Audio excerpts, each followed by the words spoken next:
Alright, magandang araw po sa inyong lahat mga ka-review at welcome back dito po sa ating munting channel Pinas News Review.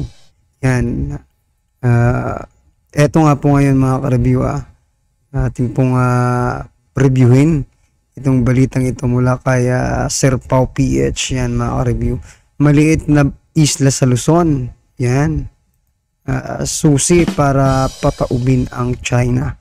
So yan mga ka-review, ano kayang isla ito na makikita raw di umano sa Luzon?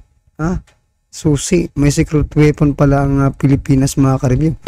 So ito na nga, wag na po natin patagalin mula kay Sir Pao. Ayan kung hindi pa po kayo nakapag-subscribe kay Sir Pao PH, yan mga ka-review, nasa description po ang full video link ng balitang ito. Subscribe na po kayo. Alright, at kung gusto mo rin po ng mga ganitong reaction video mga ka-review, alright, pa-subscribe na rin po at pa-like na rin po ng video ito. Ito na nga po mga ka-review, no? Like natin. Alright, yan, na-like na po Sir Pao PH. Yan.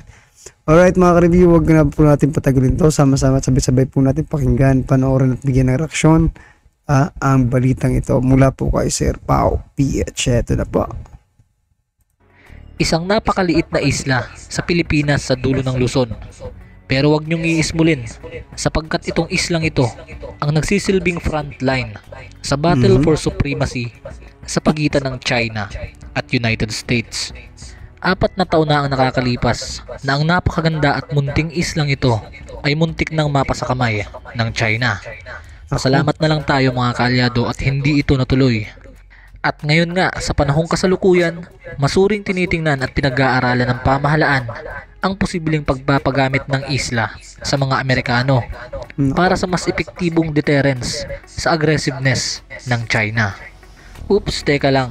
Bitinin ko muna kayo mga kaalyado. Goal ko na mas lumawak pa ang community natin dito sa YouTube. Kaya naman nakikiusap ako sa inyo na paki-like and subscribe nitong ating YouTube channel. Maraming salamat. So yan mga ka-review, subscribe na po kayo, Sir Pao PH. Yan, nasa description po ang full video link ng balitang ito. Ang malabughaw na kulay ng tubig sa isla at ang mahabang baybayin nito na malakristal ay tila isang paraiso. Ngunit hindi ito isang holiday destination na maituturing para sa mga nakatira rito. Ang mga residente dito sa remote community ng isla na umaabot lamang ng halos 2,000 na populasyon ay matatagpuan sa dulo ng Luzon, kung saan pagsasaka at pangingisda ang araw-araw na kabuhayan ng mga tao. Gayunpaman, ang mga bagay-bagay ay tila unti-unting nagbabago sa mga residente ng Fuga Island. Yes po, Fuga Island ang pag-uusapan natin na naitampo ko na din sa isang content ko a few months ago. Kung gusto nyong mapanood ito mga kaalyado, hanapin nyo lamang sa playlist ko. Ang title nito ay Isang Isla sa Luzon, Balak Sakupin ng China. Balik tayo sa ating pinag-uusapan.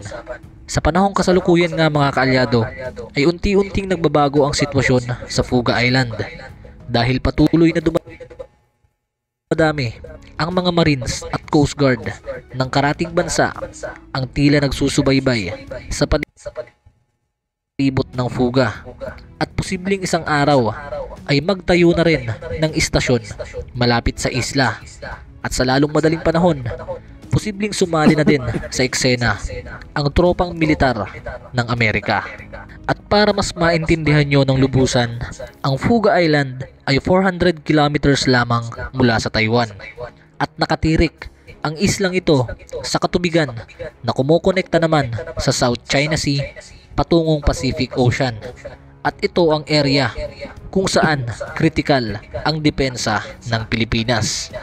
Habang patuloy na mas tumataas ang tensyon sa rehiyon, ay mas lalo ring nagiging in demand ang lokasyon ng Fuga Island.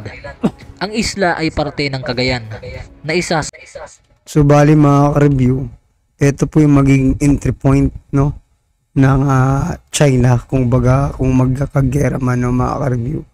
Dito sila papasok. O kaya talagang di ba?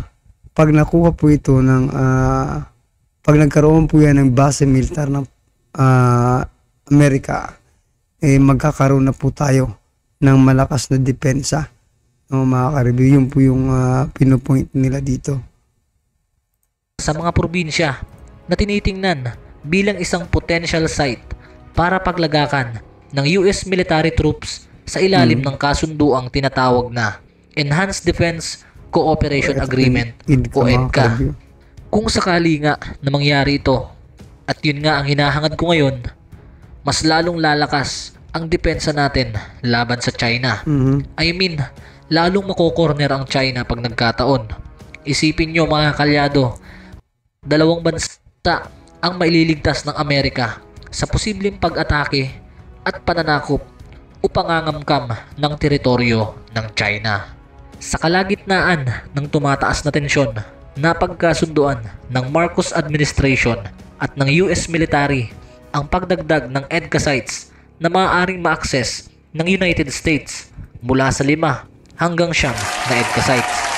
Nagkaroon nga ng mahabang discussion ukol sa pagpili ng lokasyon sa dagdag na EDCA sites, bagamat ayon sa ating mga local military analysts that Fuga Island offers the most strategic value. Hindi gaya ng ibang isla, ang Fuga ay may topografiya na kayang mag-accommodate ng airport at seaport na talaga namang kapaki-pakinabang sa isang war. So malaki pala itong Fuga Island, mga ka-review, no? Kasi isipin nyo, pwedeng tayuan ng airport at saka seaport. So talagang good job po kung talagang maan dyan, no? Yung EDCA. Yung EDCA site, diba? O, diba? Ibigay nyo na. Diba? Para naman rin sa atin yan, mga ka-review. Kung sakasakaling matake po ang China. Diba? Sana wag lang naman. Sana na wag magkagera. No, kasi napaka paglaruan ng digmaan, no. Yung nasa tao po, nasa sambayan ng Pilipino po talaga yung paghihirap pag nagkaganon, no, magkaroon ng digmaan. Kaya sana kung kaya pang di ba? Kung kaya pang makuha sa mapayapang paraan. Meron pa, sabi nga nila, di ba? Baka hindi na makuha sa mapayapang paraan kasi yung China, napaka-agresibe po ngayon. At buti na lang po, tinatapatan na ng Pilipinas, no? Sa tulong ng ating mga kaibigang bansa na tumutulong sa atin. Good job po para sa Pilipinas kasi yung dati, di ba? Pinubuli-buli lang tayo. Ngayon po, lumalaban na po ang Pilipinas. Yan. Terence. Ayon sa pahayag ng namumuno sa Isla Fuga, gusto nila na merong Marines at Coast Guard na namamalagi sa kanilang lugar para nga mas maprotektahan ang interes ng isla. Aniya, kung kami-kami lang dito. Oo nga, mga ka-review, kasi delikado rin sila dyan, no? Anytime soon, di ba? Pag tinopak itong China, baka bigla silang salakayin dyan. Kung sila lang. Dapat talaga may mga tayo dyan, armed forces, di ba? Dito, hindi namin makukover ang buong isla. Pahayag yan ng village leader ng Fuga Island na si Melchor Visario. Siya ang nangangasiwa sa 6 na komunidad na nakakalat sa isla. Ayon kay Mang Melchor, marami silang ine-entertain na bisita sa Fuga dahil nga palaki ang atensyon na nakukuha ng Fuga Island. Dagdag pa niya, wala siyang naririnig na balita na bibisita ang Amerikano sa kanilang lugar. At ayon pa nga mismo sa kanya, welcome na welcome ang Amerika sa Fuga Island. At habang nasa sentro naman ng debate ang tsansa na sasakupin ng Chinese military ang Taiwan, namumuo din ang takot ng mga residente sa Fuga Island na posibleng isang araw ay i-occupy din ng China ang kanilang munting isla. Oo nga, mga ka-review, kasi di ba malapit lang din sa Taiwan. Either for example lang magkagera po yung Pilipinas at saka China. Talagang yung Fuga, di ba? ito, madadamay talaga. Pag China naman, pati Taiwan, damay pa rin mga ka-review kasi napakalapit lang po, diba? O, pwede nilang gawing base dyan, no, para mas mapabilis yung ano nila sa Taiwan. Diba?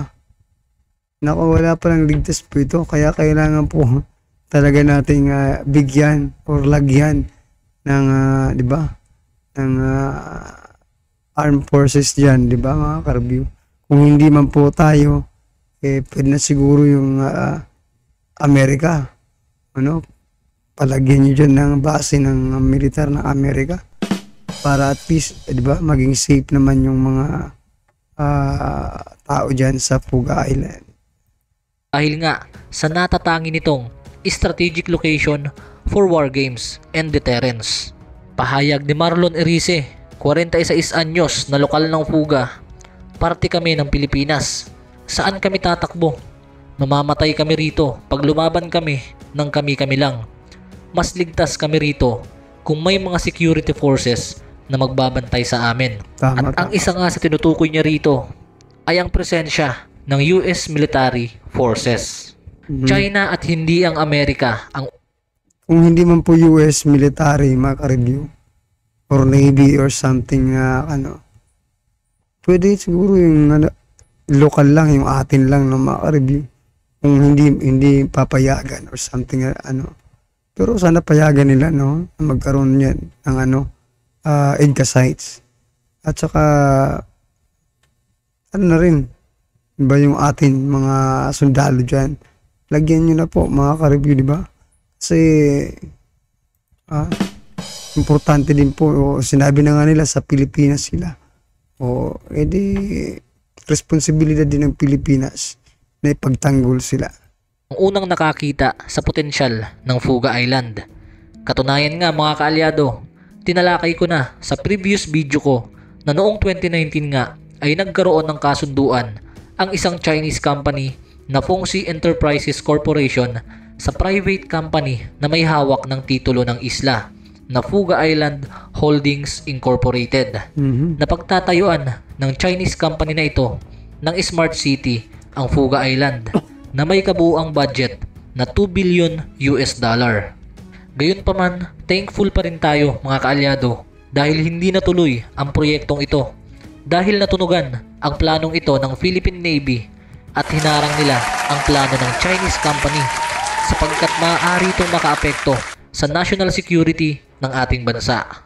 Kaya't napagkasunduan na lang ng CEZA o Cagayan Economic Zone Authority at ng Philippine Navy ang isang Memorandum of Agreement na mag-i-establish na lang ng naval base ang Pilipinas sa Fuga Island.